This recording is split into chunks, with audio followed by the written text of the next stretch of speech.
This week, we learn about the Anti-Masonic Apron and its symbols from illustrious Brother Harrison in an all-new Masonic Minute. Did it have to do with the Anti-Masonic Party? Maybe. Then, we have a special interview with Brother Dan Hrinko, author of the new book, The Purple of the Fraternity. We talk about what happens when you're a new Master Mason and you want answers. But why is this important? What's going on? And I asked questions, and unfortunately I got nothing but crickets, or I don't know, we've always done it that way. Why doesn't anyone know anything? I've since come to understand that those guys could only teach me what they knew, and the fact that they weren't taught wasn't their fault. We talk about being engaged in the craft. That's when I made the transformation from member to Mason. And most importantly, we talk about the new book. Stay tuned. Welcome back to Whence Came You, a Masonic podcast featuring research papers and discussions related to Freemasonry. Here's your host, Brother Robert Johnson. All right, I want to thank everybody for joining us this week. As you heard in the opener, we've got a great show for you. Now, before we dive right in, I just want to announce a couple things. Number one, thank you to our producers, fellows, and contributors who make this show happen month after month, year after year. We've been doing this program for a long time, but we couldn't do it without you. We're not doing any kind of advertisements during this pandemic, so I just would appreciate it if you're interested in helping us out. Head on over to wcypodcast.com, check out Support the Show tab, check out the Patreon or PayPal, whichever you feel more comfortable with, and perhaps consider signing up to do that. Second piece of news is MasonicCon Chicago COVID update. Wah, wah, wah. Yep, so the COVID-19 pandemic. Here in Illinois, we have a 5-phase system to getting back to normal. Currently, we're in phase 4. That means we're allowed to gather with face masks, to practice some form of social distancing, to have no more than 50 people in an enclosed space or meeting, etc., etc. Phase 5, of course, means that something is available or something has happened to where we're allowed to meet normally. Back to normal, 100%. So, given the likelihood that we're going to hit Phase 5 before September 18th, 19th, 20th for the MasonicCon Chicago, I'm not entirely sure we're going to meet that deadline. So we're waiting until the first week in August to make any formal plans. However, we have 3 options. One option is we proceed as planned because Phase 5 has happened. Option 2 is we hold a limited event, monitor the amount of people in any given area of the lodge to 50, because they're large spaces. So we could do that, and then we combine that with a digital ticket to allow more people to come and purchase tickets and participate digitally, much like the experts did over at Esotericon for 2020. Of course, all the benefits would still be there. We'd find a way to get you your pins, badge, all that good stuff. And option 3 is to make a full digital pivot. Now, those are our 3 options. I think right now, the best option in the world to me seems like 2 at the moment, because it will allow for people to attend who couldn't otherwise, and also allows those people who do want to meet in public who are practicing all the safety measures to be able to do so. So that's our update. Nothing's canceled or anything like that, so if you were scared about that, don't worry about it. Also, we are having that same day, we're having a Feed My Starving Children event. I will be in contact with the charity to make sure that we can still do this as long as we're in Phase 4. I think we can. We probably just have to make sure that we have, say, a limited number of participants. So it'll be limited to the first however many sign up. Now, I'm sure there has to be so many people who work there in the building, and if that is the case, I don't know if they count toward it or not, but we'll figure all of those logistics out. Rest assured, it's still going to be amazing. It's going to be a great event. You're never going to forget it. Now, I want to get into this week's Masonic Minute with illustrious Brother Harrison right now. Have you ever heard of an Anti-Masonic Apron? Now, hold your horses before you get too upset at that nomenclature. The aftermath of the set of events in 1826, known as the Morgan Affair, was a trying time for the Masonic Fraternity. Feelings against the Masons became so intense, it led to the formation of the first political third party in the U.S., actually called the Anti-Masonic Party. The Masons resisted the movement as best they could, but anti-Masonic sentiment was intense. One of the tools the Masons used to fight back was something called the Anti-Masonic Apron. It wasn't an apron per se, but a depiction of one in ads and flyers. Printed by William Camire of Albany, New York, during the 1832 presidential election campaign, the apron symbolically contrasts Masons and anti-Masons.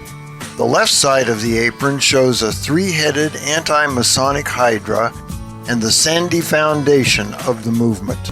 The structure of anti-Masonry, shown collapsed in ruins, is built on broken planks of baseless fabrication and rottenness, with associations to Benedict Arnold and even the likes of Judas. Spewing from the mouths of the serpentine hydra are the anti-Masonic traits of vice, perjury, collusion, slavery, cowardice, ignorance, anarchy, perfidy, intolerance, and a host of other insipid characteristics billowing into a cloud called the blackness of darkness. The apron's right side illustrates a stone pyramid of Freemasonry built on the Rock of Ages. The pyramid steps include universal benevolence, equal rights, science, sincerity, fortitude, charity, honor, and other Masonic characteristics. An eagle of victory sits atop the pyramid, and above that a just and true, square and compasses, and the beacon of perfect light. It's difficult to gauge the effectiveness of the Anti-Masonic Apron. In that 1832 election, Andrew Jackson, former Grand Master of Tennessee, defeated Henry Clay, also a Freemason. William Wirt, the Anti-Masonic Party candidate, oddly, was also a Mason. He garnered only 3 electoral votes.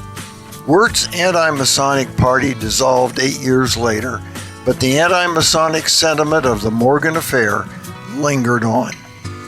Perhaps one of the interesting aspects of the apron is that we can see, even as far back as the early 19th century, Freemasonry as a whole stood against slavery. It also promoted equal rights and tolerance, subjects at the forefront today, nearly 2 centuries later. You can learn more about the Morgan Affair on the Whence podcast, episode 384. And for that podcast, this is Steve Harrison with the Masonic Minute. All right. If you are interested in illustrious Brother Harrison's works, please head on over to wcypodcast.com, click on the bookstore, check out the books that he's written there. One of the best books you can get historically anyway. There's really, the Denslow book is fantastic. You can get it on Kindle for just a few bucks, or you can get a print copy from the Missouri Lodge of Research. How do you get that? Well, you got to join the Missouri Lodge of Research. A really great investment nonetheless.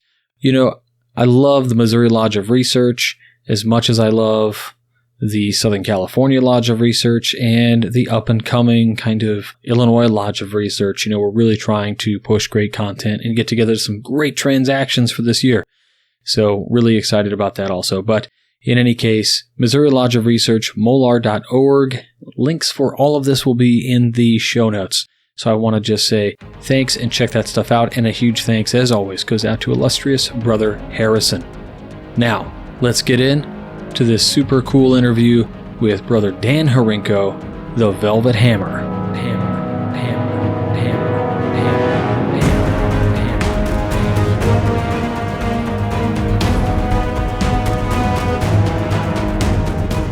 All right, everybody, we are back this week, and I am so excited to have on Brother Dan Hrinko, who has written a previous book that I highly have recommended on the show, which is The Craft-Driven Lodge.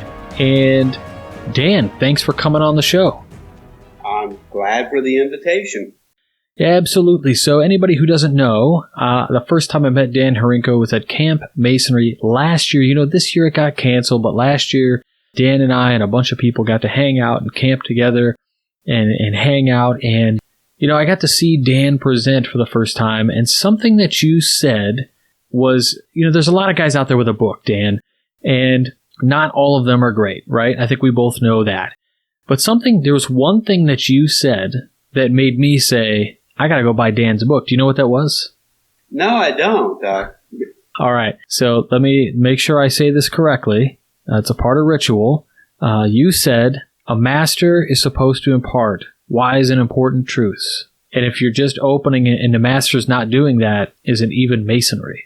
And I thought, holy cow, how many times have I been to a lodge where the master is literally not imparting wise and important truths? You know, talking about the philosophies and whatnot. And I just thought, oh, I got to pick up Dan's book. So I got your book. I read your book. You were part of the, I guess you can call it a traditional observance lodge, right? Arts and Sciences Lodge.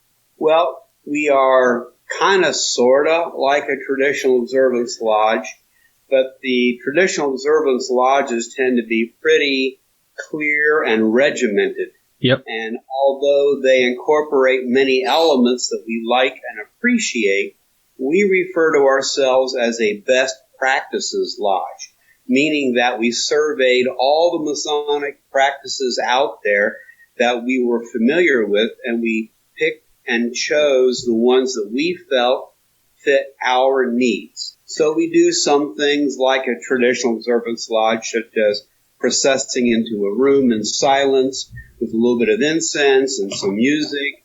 We have formal decorum, but we're not wearing tuxedos. We have a dinner before the lodge rather than a festival afterwards. So we've made it our lodge, and that's one of the things that my first book really talks about, is make your lodge fit you and your brothers. And don't be a clone of somebody else just because they're doing some cool things. Right. Just because it's in vogue doesn't mean it's necessarily for you and your group of brothers. And that's what I really appreciated about it, was that kind of message that you had was, gosh, well, we started a new lodge not long after, right about the same time this was kind of launching. And when I read your book, I thought, boy, this feels like an affirmation. It's okay to move into some more serious things without having this rigid tie to something to be classified as, you know, TO or whatever. Nothing against TO. I think TO is fantastic. But there are some things that are within, and number one, TO is not allowed here in Illinois, just FYI. So that was one thing. But it allowed us the freedom. And I think your book really empowered a lot of lodges, mine included. So I want to thank you for that. Well, I've noticed that when we first started Arts and Sciences Lodge, we became quickly aware of the fact that what we were doing was unique and would garner a lot of scrutiny, and that we had a duty to the craft to do this right and in such a way to show that within the rules of your Grand Lodge, you can do a lot of things to make a powerful Masonic experience by integrating many elements of style from various practices that result in a lodge meeting that when you get to the end, the only thing you can say is, damn, I'm glad I came. I can't wait to come back next month. Yep, I totally agree with you. I think that's what makes it so palatable. In fact, your book, I referred to you as the Velvet Hammer in past episodes, just so you know. But yeah, so I heard you talk. I read the book. I thought it was a great book. So if you haven't, anybody listening out there, if you have not picked up Craft-Driven Lodge, We'll make sure that we have a link to that in the show notes. I want you guys to go pick that up because it's a key text in making sure that your lodge is continuing on a path to greatness, especially if you're one of these guys who's like, look, I'm looking for answers. How do I make this thing better? What are some things we can do? There's a slew of books out there that I could recommend, but I think Craft Driven Lodge is just one option that offers something incredible. The reason you're on the show right now, aside from being an amazing scholar and a speaker and all of these things, is you've got a new book coming out. And I was forwarded an advanced copy of the book, and I thought, Dan wrote another book. What's it going to be about? And this book is another really big win for you, and I think for anybody who reads it. As my own 2 cents, as a past District Deputy Grand Master, I did this for 2 years, so not as long as some Grand Lodges mandate, but certainly long enough. I found your approach in this particular book. I couldn't find any, nothing's flawless, Dan, but I couldn't argue against anything you wrote. I thought you attacked the topic on point. So why don't you just right off the top give us a little taste of what this new book is about? Well, it came from several sources. The first is my own experiences as a Mason, being active as master of my lodge, as an officer, and in the District Officers Association, and seeing various district deputies come and go in Ohio with a varying level of responses. Some guys embrace the job and they seem to get a lot done. And then there are other guys where it's like, he's nice to have around, but I'm not really getting anything out of his visits. And then there's the guy that's like, oh my God, so-and-so's coming tonight. I hope he just keeps his yap shut and leaves us alone, And seeing all these different kinds of things come and go, it was like, I wonder what kind of training these guys get. And in Ohio, the Grand Lodge system is kind of a mystical, smoke-filled room kind of thing. Extended an offer to become a district deputy. I got to see it from the inside out. Right. And I spent a lot of time reflecting on what I had observed in the past. And there was a lot of, boy, don't do this, don't do that, because that really didn't work. It created problems and so on and so forth, And then I began to see some things that worked, but being a psychologist by a profession, I started trying to figure out why they were working. What had these guys figured out? And I tried to model what I did after the things I saw that went right and then the things I saw that went wrong. Well, then after I got done being a district deputy, I ran into some friends who were into business management practices, and I began to see some parallels that sometimes worked and sometimes didn't. And then it all came together when Steve McCall, the owner of McCoy Masonic Publishers, who is my publisher, told me that he really needed a book on how to be a district deputy because there was nobody out there had written anything like it. The key. I hadn't thought about turning it into a book, but when Steve McCall, the marketing guy, says, there's an empty spot in the market, we need it filled, I think you could do this. It took me about 3 months of kind of thinking about different ways of approaching it before I came up with a method I thought would work. So that's why the book came about. It was like, my publisher said, there's an empty spot on the shelf that we really need to fill, and I think you can do that. And that was the genesis behind the book. Honestly, it wasn't on my mind.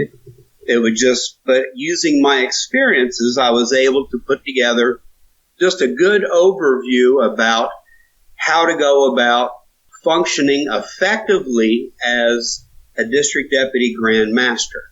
And of course, there's a lot of unique qualities to Freemasonry and the way it's organized as an organization. If you've heard me talk in the past, you'll understand that I have a clear demarcation between Freemasonry, the philosophy, which is what I go to lodge to study, which is why I read. I get involved with Zoom meetings like last night, with Lexington Lodge number 1 with a great presentation by the Senior Grand Warden of Kansas. And that, to me, fuels the soul as Freemasonry, the philosophy. But then there's Freemasonry, the organization, and that is what this book is targeting. The Craft-Driven Lodge gives you a strategic plan for how to get the philosophy back in the lodge. This book is a strict how to behave as a district deputy to be most effective given that circumstance within the organization of Freemasonry. So what I basically did was think about how I can simplify this understanding that I gained as a professional and put it in terms that Joe Average can wrap his head around. How people interact and behave is something that's easy to observe but difficult to understand. And so putting it into language that you can understand is what I really strive hard to do. And that's what I've done with this book. Well, look, it's out at McCoy already, right? There are you can go get this right now. It's being delivered. In fact, I haven't even gotten any copies yet. And my friends in Florida were showing me pictures on Facebook. Yeah, it's pretty rad. So up to this point, you're like, what's the name of the book? The name of this book, everybody, is The Purple of the Fraternity, a handbook for DDGMs, that's District Deputy Grand Masters and Grand Lodge officers. But if there's a flaw in your book, Dan, here's the flaw. It's not, and it goes without saying, I should say this, I guess, is that it's not just for those guys. Like if you're listening and you don't fall into one of those two buckets, if you're not a Grand Lodge officer or a DDGM, you should still buy this. And the reason I say that is this book is a clutch leadership book. And that is, look, that's coming from a guy. I've written a lot myself about business practices and leadership, and this book nails it. Dan, you talked a little bit about the book now. Let's get some background on you personally. Where did you first join Freemasonry? Well, my earliest Masonic memory is being a 6-year-old kid at the bowling alley in the basement of the Springfield Masonic Temple, keeping score for my dad's bowling team. So I grew up going to the temple with my dad for social events. All of Dad's friends were Masons, and I just grew up knowing that these Masons were really special people. None of them talked about philosophy or esoteric stuff, but I just knew that they had a relationship that I wanted to be part of, and that I was willing to invest some time into. So in 1976, I turned 21 when I was in grad school, called my dad from Indiana and said, I want a petition. And the following February, in 77, I was initiated into Clark Lodge in Springfield, Ohio. I was passed in March and raised in April. And it was a wonderful experience because I was now connected to all these men that I had grown up around and felt that there was something special there. And even though all of that was great and cool and wonderful, even at that point in time, I'm reading through the ritual as I'm learning my catechism, and I'm like, but why is this important? What's going on? And I asked questions, and unfortunately, I got nothing but crickets, or I don't know, we've always done it that way. So even though I've enjoyed Freemasonry since 1977, to some extent it was a little frustrating because of the empty promises I ran into for many years. I figured if I became an officer that I'd get to know this stuff really well. And, being a college student, I was pretty sharp with the memory. So by the time of 1982, I was elected Master of the Lodge at the age of 27, youngest guy ever to be Master of Clark Lodge. And I was told I was a really good master because I knew my ritual really well and delivered it in an excellent way. But yet I still didn't know what I was talking about. when it came to meaning and applications. And when I asked questions, I got virtually no answers. I've since come to understand that those guys could only teach me what they knew. And the fact that they weren't taught wasn't their fault, but they were at a disadvantage because they couldn't teach what they didn't know. Yep. So I've been a Mason, meaning had a dues card, was active in lodge, and participated in ritual and all that since 1977. It was 1995 when I ran into the Philadelphia Society and the curtain was pulled back and I began to see all this wonderful stuff that I believed existed and could never get my hands on. That's when I made the transformation from member to Mason. And that is a real important concept that we have integrated into everything we've done at Arts and Sciences. And from that point on, I did a lot of reading. I did a lot of talking. I became basically a self-taught Mason, which in my mind is a crime. So part of my mission in life now is to make sure that nobody else has to be a self-taught Mason. Gosh, Dan, you said so much just now that I'm just sitting back here thinking, God, I mean, you're describing the same exact thing that happened to me, except I had the benefit of it being 2007 when I started. So, I had the internet and I was able to connect with some brothers online who assisted me with books and things of that nature. But you're absolutely right. I made a statement once that somebody said, that's unbrotherly to say. But I'll say it again. And it should not be taken negatively. This should be taken exactly the way you put it, which was, it's nobody's fault, right? They didn't know this stuff. It wasn't taught to them or whatever. The statement I said was, everything I know about Freemasonry, I learned on my own. At a point, you know what I mean? I had to learn it at home in a book. Nobody taught me the fundamentals of Masonic law. Nobody taught me about anything esoteric or philosophic within the walls of a Masonic lodge. All that stuff was taught to me by me through a book. So I very much identify with kind of that idea that to self-study yourself into being proficient into the philosophies of Freemasonry, you said, is a crime. And your particular mission in that, to make sure that that doesn't happen again to somebody else. I love that you're all about that. Well, and that mentality comes straight out of ritual. In the first degree, in the opening ceremonies, we say that we come to learn. Okay? In the second degree, that phrase you were referring to earlier, we talk about how it is the obligation of Freemasons to pass on from one generation to the next wise and serious truths. And if we're not learning about wise and serious truths when we go to a lodge meeting, our lodge is letting us down. And so the purpose of a lodge is to teach Freemasonry, period. And that is what it was when it was formed. That's the way it functioned through the 18th century. And somewhere along that way, my guess is late 18th, 19th century, it started falling apart. It became a social club and lost the essential foundation of what Freemasonry was, could be, and should be. You said it. I'm here to interview you, and if I can, I'm going to point out things, but I'm just agreeing with you at this point. There's a danger, I guess, opposed to being an echo chamber, but I digress. But for me, I was a DDGM. I had some challenges being a DDGM. You were a DDGM. What is the biggest challenge for you, either being a DDGM or when you were a DDGM?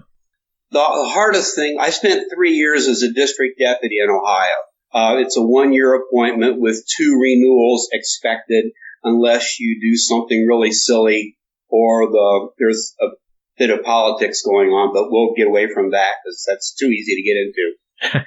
Biggest challenge for me is when you go to a lodge is figuring out where they are at, what they're interested in, and helping them see what the possibilities are for the next step at making that connection between where they are and where they could be. So because it's easy for someone with a bit of knowledge and background to get way out ahead of the lodge that they're working with. And if you're too far ahead of them, they won't connect with you, understand what you're talking about, or see the value of it. They'll see you as a threat. They'll see you as trying to be controlling and impose your will on them. And that just breeds resentment and ends up with bad outcomes. So being able to judge where they're at and how you can help them see what's possible without going too far out is very difficult, because I'm an impatient guy, and I'll walk in, I'll say, wow, all you need to do is 1, 2, 3, 4, and 5, and this would be a really cool lodge, and they're not even willing to consider the first one. So that leads to frustration on my part, and it's my job to control that frustration so that that doesn't interfere with my ability to offer them the possibilities. Now, you notice I use the word possibilities. Sure. What a lodge does is ultimately up to the lodge. As long as they're in compliance with the rules and operating procedures of the Grand Lodge, I'm nothing more than an advisor. Okay? You can imagine that you're like a policeman standing next to an information booth on a corner of a street. If they're not breaking the law, you have no right and no need to do anything other than say, here's information, take some, I think it would be a good idea. And they're free to do it or not at their own peril. Okay? And that is important to recognize, that as a district deputy, you are not there to take control of the lodge, but you are there to help support the lodge's development. Whoa. Dan, that is so counterintuitive to what most DDGMs are taught, though. Exactly. Everybody knows the most important word as a regular brother is the word yes. But everybody knows if you're a DDGM, the most important word is no, right? You can't do that. No. No. Yeah. Well, part of my experience as a DDGM came from the formation of Arts and Sciences Lodge, where we wanted to do some things that were new and different, and, according to my interpretation of the code and bylaws, completely legal. So we had to educate ourselves, and as a charter master, I was the point man, calling the district deputy and say, we're going to do this.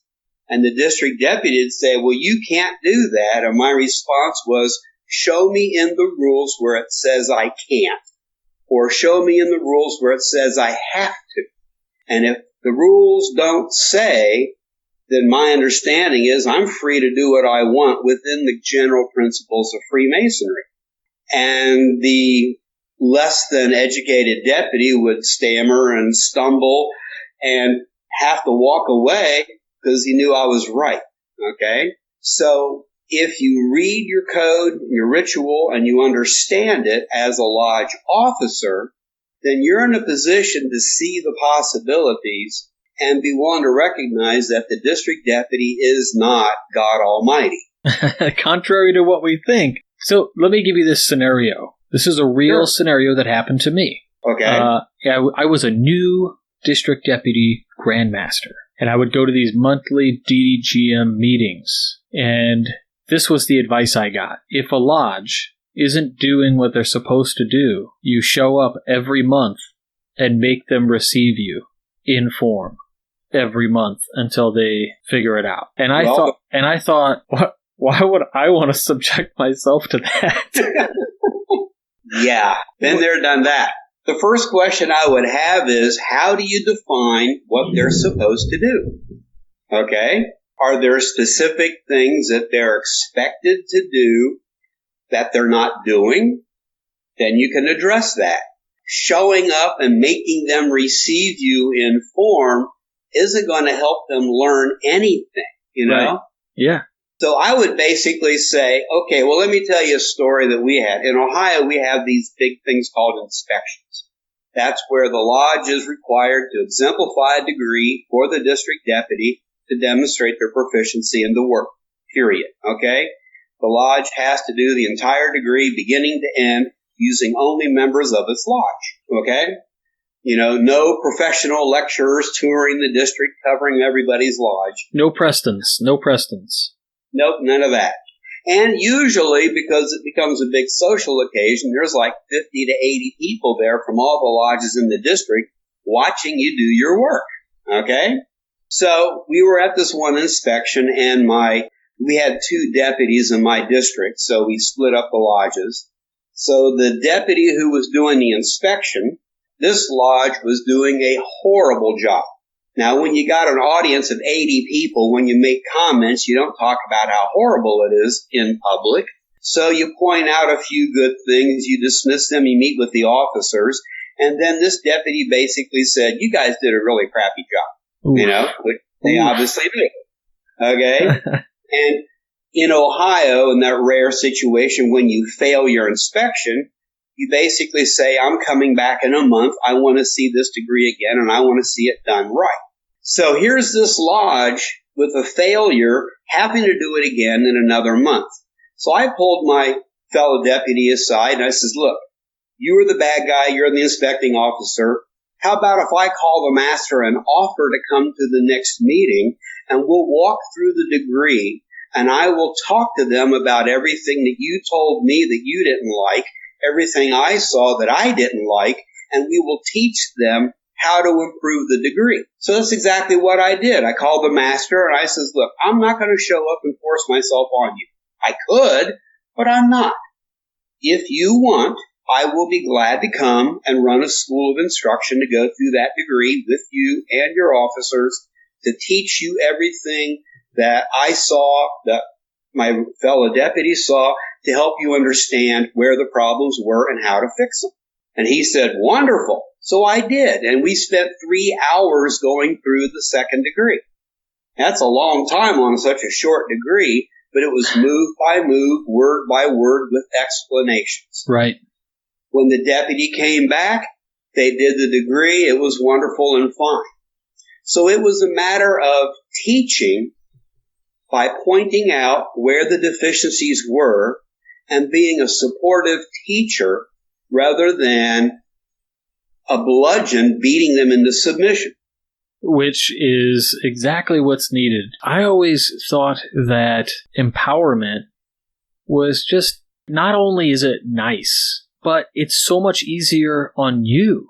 It being a person who can be nice and helpful, it actually takes a lot of energy to be a jerk.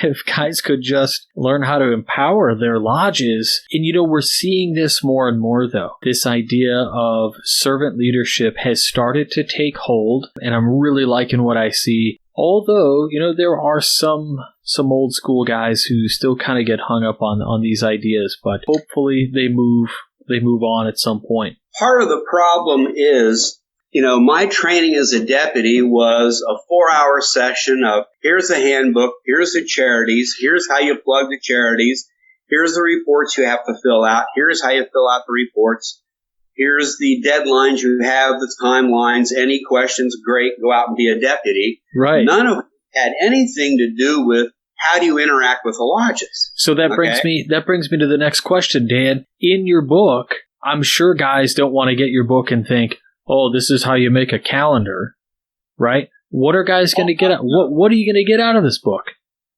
Well, what the book covers is understanding that there are different styles of leadership, and that different styles have strengths and weaknesses in different situations. And so one of the things I make very clear early on in the book is that most of us are not managers. Most of us have had zero leadership training. Our only experiences with leadership has usually been through either a couple things. Sometimes sports teams and athletics, which can be good or bad. Employment situations where we've had bosses and supervisors, and we kind of, by osmosis, see those experiences and sometimes wisely, sometimes not so wisely, pick, choose, and emulate. Very few people ever get any formal leadership training. And even then, if you are in a corporate setting where you do have access to leadership training, those training programs are typically designed for the corporate world, and the things like, Stephen Covey, the Maxwell system, things like that. And they all believe or assume that you have a full complement of rewards, incentives, and relationship factors. But those don't apply that well to Freemasonry because we don't have many rewards. I can't give you a pay raise or a special project or a new title very easily. We don't have punishments like suspensions, docking your pay, or passing over for a promotion, which leaves us only with relationship-based tools. The one school or mentality of leadership that was developed in the corporate world that tends to follow Masonic principles and work well is Greentree's servant leadership model. Now, before I ever heard of Greentree's servant leadership model, I had always thought that the idea of empowering the people who do the work to do the work was the wisest thing. My own experiences as an employee were that bosses that said, here's your job, here's your tools and resources, I'm going to leave you alone and let you do a really good job for me, made me quite happy. And the bosses that micromanaged just drove me nuts. And I wasn't sure if that was just me or all people. So I was aware of that. And at one point in time, I came to the conclusion that the proper way to illustrate a corporate structure is you typically have your chain of command with the boss at the top, and then it's kind of like a pyramid going down with all the little peons at the bottom. And I always felt that was upside down. Because let's take a factory that makes trucks. I'm in Springfield, Ohio. We've had International Harvester there for well over 100 years. Lots of people making trucks. Well, if you take all the guys who actually make the truck, put the parts together, they're the ones that's doing something that makes you money. So what are the guys standing behind them supposed to be doing? Well, they could be cracking the whip, like the old ships with the oars and beating the drum. Or they could say, what do you need to do your job better? Let me make sure you have the parts you need. Let me train you how to use that wrench better so that all this goes smoother and better for a better product. The foreman should be there to support the worker so the worker can do a better job. The manager should be managing resources so that everybody has what they need, and the CEO at the very bottom is responsible for supporting everything because none of those other people actually do anything to build a truck. They're all in the supply, training, resources side of things. So it was that mentality that I was embracing a long time ago, and when I saw Greentree's servant leadership, it was like, bingo, an epiphany. Somebody else sees the world the way I do. Right. And so I looked at the Greentree model, and I looked at all I had learned from what Freemasonry has taught me, and the two match almost perfectly. We are taught in our ritual work to be preparing ourselves to be a stone to be put into that house not made with hands. I am part of something bigger than me. So it's not all about me. It's all about us. I'm supposed to leave me behind and join with my peers to create something wonderful and magnificent as a group. I serve the goals and needs of the group. And that mentality shows up all through our ritual work. In the book, I talk a lot about the key principles of servant leadership, and I take each one of them and I draw a parallel to a lesson from our Masonic ritual saying, see, what this is perfectly in line with what Freemasonry is supposed to be teaching. Yeah. So it is going to give you an understanding about how to view your responsibilities as a leader. And I don't mean formal leader like district deputy, Grand Lodge officer, Grand Master, or even Master of the Lodge. Those are all formal leadership positions. You can be a leader without a formal position. By building the relationships and offering the ideas and helping the organization succeed through your reputation, credibility, and efforts. So anybody in the whole Masonic system should be developing this kind of leadership skills. That's why this book is for everybody. Yeah, it really is for everybody. The way I'm looking at it, let me back up. One of the things that you said that I want to bring up here is so important. And that is tying the lessons that you're trying to convey back to things that are fundamentally driven within the ritual of the craft and taught, even without, extrapolating it into some philosophical diatribe. The basic core tenet that 95% of the craft really does understand as a meaning within the ritual, you're tying it to that. And I think that's really important because there are so many people who will say, nope, not at my lodge. Nope, not in this system. Nope. But here's the key. Yes, yes, yes. So you talk about how it's easy for Grand Lodges, Grand Lodge officers, and all those people to become bullies when they get real authority, okay? So you become the ministry of no, okay? You can't do this, you can't do that, you have to do this, you have to do that. Well, if you look very early on in our Masonic teachings, we learn that we are rough ashlars, and we are to improve ourselves from those vices and superfluities of life by removing them. Well, one of the key vices that we are all born with is this sense of arrogance and self-importance.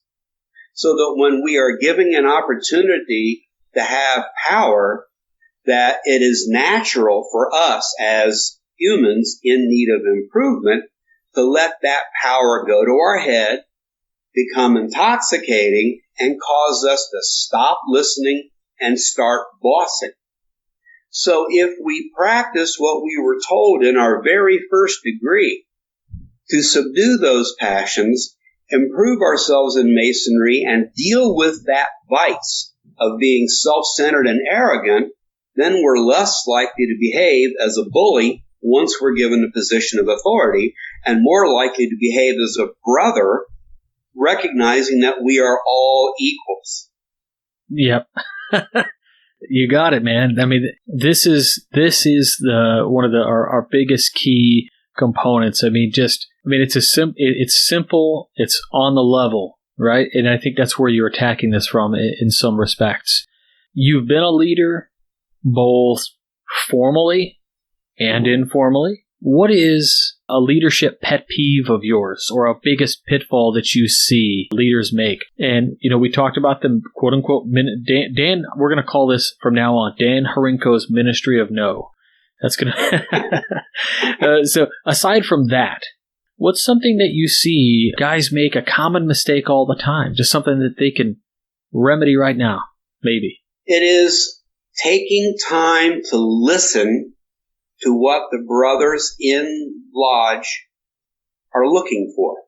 Why did they come to lodge? Why did they join the craft in the first place? And what keeps them coming back so that you can begin to understand what they're looking for, and then you can tap into whatever pool of resources you have and help them see a possible next step to doing it even better. And that requires you as a leader to educate yourself through talking with other people, reading whatever about what is in the ritual, what is in the code, so that you can offer knowledgeable information, but still recognize that your information is limited. There have been multiple examples of somebody asking a deputy a question, or even worse, a past deputy, and that person just fires off an answer about, well, this is what it is and this is what it means, without checking his book. How many times have you heard that kind of pronouncement, and that person hasn't looked at a book in several years and they got it a little bit wrong, or worse yet, it's been changed and they got it completely wrong, but they refuse to acknowledge that their knowledge has limits, you know? Yep. And so part of the advice in this book is to say, yes, you need to know your ritual. Yes, you need your code, but you need to understand your limitations and be willing to say, I don't know, but I'll find out. Yeah, I think if you're, how do I say this? If you can be honest with yourself, I think that's a big, huge step in the right direction. Let me change gears a little bit, Dan. In the book, you already mentioned that you talked a little bit about this concept of leadership styles or types of leaders. And some of our more esoteric brothers might understand the term better than others. The term is archetype. And this is, again, something some of us know a little bit more than others. Can you give us a little bit of insight into how you're using the term? Because it's kind of a holistic construct, right? In that you're creating like these idealized versions of things and you're putting people in those categories. So can you talk a little bit about why you went with that type of explanation? Well, sure. You know, the whole concept of leadership style is very vague and smoky and is kind of hard to wrap your head around. And you can talk about relationship-centered techniques. You know, you can talk in all this professional terminology that I live in every day. And for most people, it's going to be like, I just can't see it. How do we make this very real and very present and therefore able to wrap our heads around it? We use symbols in Freemasonry to bring form to very abstract, amorphous concepts. You know, you want to make sure your business deals are fair. We call it being on the square. Now, I know what a square looks like. It's a symbol that helps me wrap my head around a concept. So what I did was, an archetype is basically a fancy word for an exemplar, okay? It is a hypothetical, typical ideal of a particular group of characteristics. So what I did with leadership styles was I broke it down into three basic archetypes or three basic styles. The first one I talk about is called the cop. Now, we all know what a cop looks like. So a cop is basically all about law and order. He knows the law, he watches out, and if he sees you breaking the law, it's his job to bust you. We all know that. We've probably been on the receiving end of it with a traffic ticket or two. We may know people who are cops, and we kind of see how they keep things very clear, very simple. You're either legal or you're not. And they have a style which is basically usually all business, no joking, matter of fact, If you're old enough like me, you remember Joe Friday. Just the facts, ma'am. So that's one style of leadership, the cop. Another style of leadership that I saw throughout Masonic circles was somebody I would call good buddy. If you want a TV prototype, Norm from Cheers, okay? He's the guy that everybody knows, everybody likes, he hangs out, he enjoys the social life, he enjoys having a title, he enjoys getting introduced and all that. But there are problems with that style that I'll get into in a little bit. Now, the third style I identified as the good coach. Now, a lot of us have played sports. Most of us have watched sports. And we get an idea about what a coach does and doesn't do. And we've hopefully had experiences with good coaches who understand the range of options available to them, and they have the skills to be able to pick the right option at the right time to get the best results. So now what I've done is I've taken all these different concepts that have to do with leadership, and I've put them into three simple to understand piles. And that is the heart of the book. What are these styles? What's the good point? What's the bad points? And how can you understand what your preferred style is? And if that's a good style, great. If it's not a good style, how can you tame that?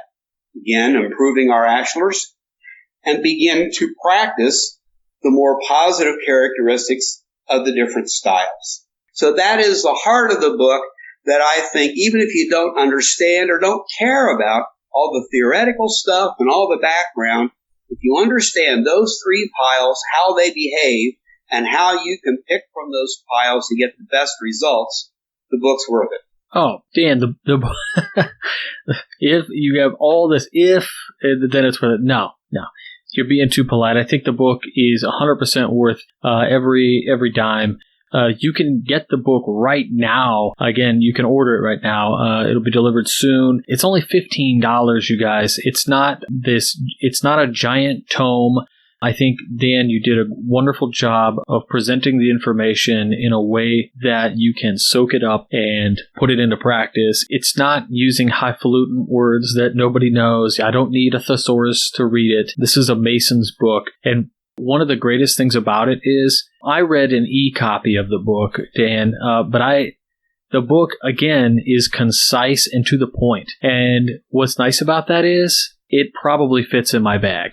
So for everybody out there, this is a tool that you can keep with you also. And if you're like me, you probably have like a Kindle or something and you have it on there and, a million highlights. Dan, before we let you go for the night, I want to ask you a fun question. For those of you who don't know Dan has to give interviews all the time and not fun interviews. So for a change of pace, let me ask Dan, if you're the Grand Master, now I'm not getting political here, but you're the Grand Master for a day. You're the Grand Master right now. What's the first thing you're going to do for leadership, regardless of what state you're in? That is an incredibly tough question because what I think needs to be done to work requires groundwork.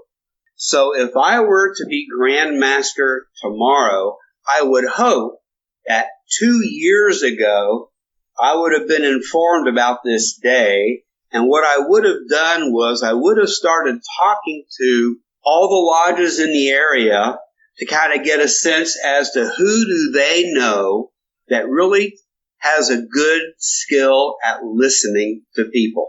And then I would meet with those people and I would start asking them to tell me about what they looked for in what they thought would be a good lodge. And then we would start doing some reading groups about understanding the lessons of Freemasonry to educate all of them.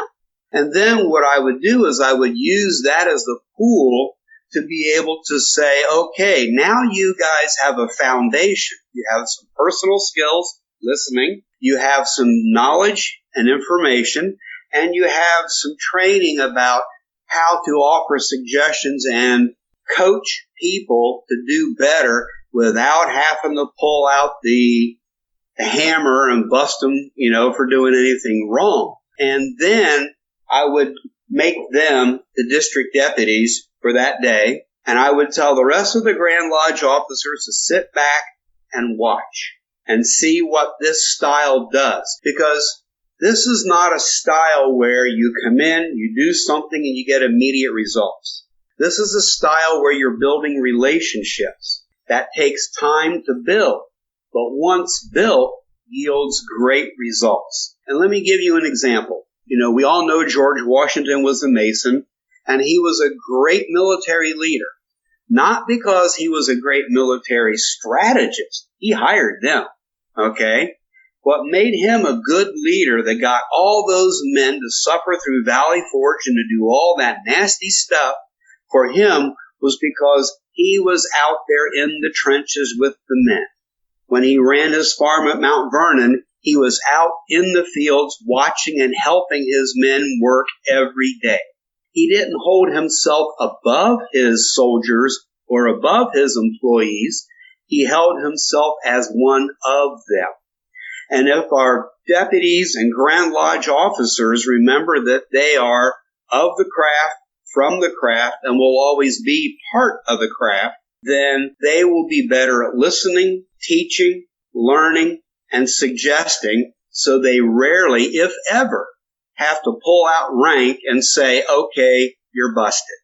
I'm glad to say that in the 3 years I was a deputy, I can count on one hand, and I think it was 2 occasions where I actually had to pull rank. The rest of the time, it was a conversation, it was an understanding, and things got better. Well, there you have it. Wonderful, wonderful advice. And I think we'll be in a lot better shape. I think Masonry continues to get better and better. We as men build on ourselves, and we continue. And as we're doing that, we're necessarily making the craft just, by proxy. It's going to continue to get better as men realize that they can get better as well. Something I learned last night from Michael Stoops of Kansas, who's the senior Grand Warden. 10 years ago, the Grand Lodge of Kansas convened a strategic planning committee to chart the course for the Grand Lodge for a 10-year span. They specifically prohibited any Grand Lodge officer, district deputy, or past Grand Lodge officer or past district deputy being on the committee, because they were embracing a servant leadership model at the Grand Lodge level. When they have their meetings of Grand Lodge officers, if you use the phrase, my year, it's a $50 fine. That is amazing. I heard that last night from Michael, and my jaw hit the floor. Now, which makes it understandable because Mike Halloran was my editor. Past Grandmaster, Kansas, 2014. Yep. Well schooled in that whole mentality. And when he first saw the draft, the first set of comments weren't editorial. They were all just his reactions, like, holy cow, you've been in Grand Lodge meetings before, ain't this the truth, we need to punch this up more, and that kind of stuff. So, yeah. Well, I think it's a great place to wrap this episode up. Anybody out there who wants to get this book, who needs this book, you're going to go to McCoy.com, MACOY.com. They've got a ton of books there, obviously, but you're going to look for The Purple of the Fraternity. That's all you got to type in the search queue, but also in the show notes, we'll have a direct link right back to the book where you guys can pick it up. Dan, thank you so much for coming on the program. I know you're a busy guy with a day job and everything else that comes along with that, just like the rest of us. But I got to say, thank you for coming on the program, and thanks for writing this book. Oh, it was my pleasure. Since my goal is to make it easier for brothers to learn and understand Freemasonry, this was a need. I was asked to fill it, and I think I did the best I could, and hopefully the time will tell whether or not I accomplished my goal. Well, if you ask me, you did. But time will tell as we move forward and we get guys who are picking these things up and picking up these habits and changing the world. So thanks again, Dan. All right, Brother Dan Hrinko never disappoints. He's always got some great analogies to make, explains things really wonderfully. If you like what he talked about, do yourself a favor, pick up his new book from McCoy, The Purple of the Fraternity. Also, he wrote another great book that we talked about a little bit called The Craft-Driven Lodge. Another wonderful book. Pick that up also if you can. It's really great reading material. And lastly, if you're interested in having Brother Dan Hrinko to come to your lodge, in person once you can do that, or via a Zoom call maybe, I know he would love to present and talk to you a little bit about it and sign books and all of that good stuff. So please consider reaching out to him as well. You can reach him at the email address within our show notes. Now that's it for this week. Before we go, thank you again to our producers, fellows, and contributors. You guys make this show happen. I can't do it alone. And I really have just the biggest amount of gratitude to you all for allowing me to come back week after week and bring you 50 episodes a year. With that, we're all done this week. I'll talk to you all next week. Until then, stay on the level. For Whence Came You, I'm Robert Johnson. Take care.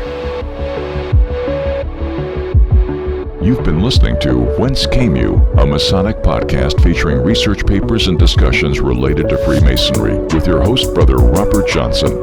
Be sure to join us for our next edition.